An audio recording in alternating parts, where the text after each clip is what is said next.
Аялдарга хаяс үзүрлүү учурда Кур'ан окуса же Кур'ан окуса болобу дейт. Кур'ан окуганга болбойт. Үзүрлүү учур. Ла ямассуху илля ал-муттаххарун. Бул кечиримдүү бирок тасбих зикирлер кылса боло берет. Анан дуа аяттарды окуса дуа ниетинде да жайыз. Кур'ан окуса болот. Бирок зикирлерди кылып, зикирлерин алып койгон жакшыраак. Шариятта сүрөт таткан өкүмү кандай? Кол менен фото парт менен таткан болобу дейт. Негизи шариятта сүрөт татканды чоң күнөө деп айтылат. Ашаддун нас азабан йаумал кияма ал-мутасаввирун. Хадисте келет, Бухаринин хадиси, Расулуллах саллаллаху алейхи ва саллям айтат, эң каттуу азап сүрөтчүлөргө болот деген. Кыямат күнү келгенде Алла Таала чакырып туруп, "Мону тарттыңбы? Сен мага окшоп бир макулук жаратам дедиңби? Жан салгын" деп кыйнайт дейт. Хадисте келет. Жан сал деп кыйнайт дейт. Ошон үчүн сүрөт таткан дегенде негизинен бул кол менен татканды айтылат. Кол менен татканды, кол менен жасаганды, эстеликтерди, башкаларды. Финапсихи ошого барат.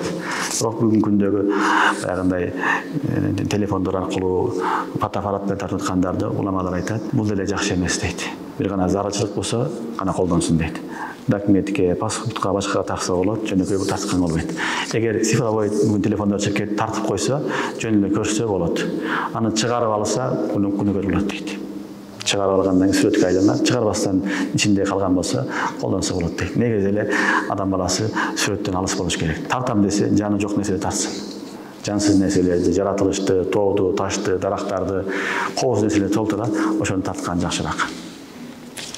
5 убак намаз окуй албай жатам, эрким жетпей жатат, намазды 5 убак окуй албай күнөкөр болбоймунбу дейт. Күнөкөр болот. Намаз окубаган адам өтө чоң күнөкөр. Өтө чоң күнөкөр.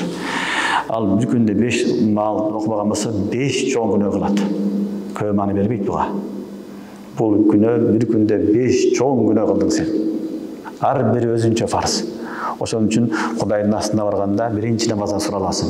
Ошон үчүн бүт баарын таштап, зерикпестен шайтандын мойнун сындырып, намаз окуганга аракет кылыш керек. Башка жолу жок аны. Алла Таала окугула деген окуш керек.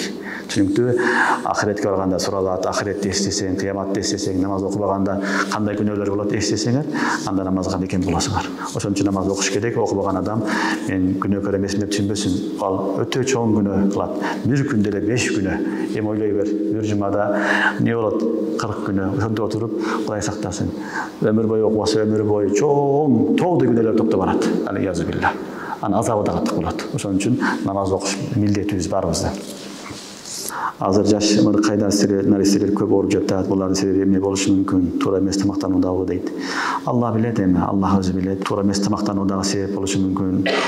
Бүт жегендерибиз химикат окуп кетти. Алда болушу мүмкүн. Алла Таала өзү билет. Бирок Алладан оору сурабаш керек. Афият сураш керек. Алладан сихат сураш керек. Аллахумма инни ас'алука сиххатан фи иман. Хадисте Расулуллах айтат. Аллахумма инни ас'алука сиххатан фи иман. Я Алла, иман менен кошо сихат берген деген. Ден соолук, сихат бул жакшы немат. Алла берген чоң немат. Сураш керек, дуа кылдыган нерсе. Ден соолукка дуа кылыш керек. Көптөгөн себептери болушу мүмкүн, Аллах алам, бирок эhtiyat болуп Алладан ар дайым ден соолук сураш керек. Иман сурагандай эле ден соолукта сураш керек. Азыркы учурда Палестина элине кыйынчылык келип жатат. Биз аларга дуа кылсак күнөөкөр болбойбузбу дейт. Күнөөкөр болбойсуң. Балки мусулмандар билет. Мусулман жок дегенде экинчи мусулманга дуа менен жардам кылыш керек. Пайгамбарыбыз саллаллаху алейхи ва саллям башка бир мусулмандарга аягы ахвал түшкөндө пайгамбарыбыз орунда 40 сахабаны алып барып карыларды. Риа Закван деген кабила бизге дин өгөтүсүндө алып барып жолдо кыянаттык кылып өтүрүп салышат. Пайгамбарыбыз саллаллаху алейхи ва саллям бир ай канаты шахран алардын астынан аттарын айтып дуа кылат, баддуа кылат. Ошон үчүн мусулмандар башына түйшүк түшкөндө, Филистине болобу, башка жерде болобу, мусулмандар жок дегенде дуа кылыш керек. Дуады унутпаш керек. Бул мусулманга милдети.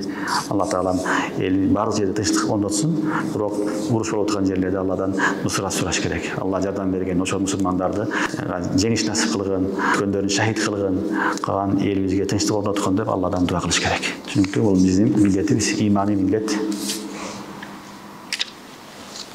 Biz Türktүү элге киребиз, сахабалардын арасында түрктөр дагы болгонбу дейт. Аллах алам, түрктөрдү билбейм, бирок Салман Фарси деген болгон. Салман Фарси Фарста болгон, Сухайб Руми деген Румдан болгон, кийинчерээк көп адамдар кирген. Биз түрктүү элбиз, бирок бизге чейин сахабалар келген. Orta Azияга чейин, бизге чейин дегенде жок дегенде мынау Бухара Самаркандка келген. Бухара Самаркандка келген.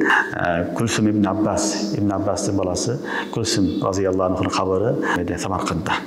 Бул келген Самаркандка, ошон үчүн сахабалар бул жака чейин келген. Сахаба болуу болмосо дагы табийиндер түрктөрдөн аябай көп, түрк тилдүүлөр аябай көп кездешет. Assalamu alaikum ustaz. Eşektin eti emne üçün aram deydi.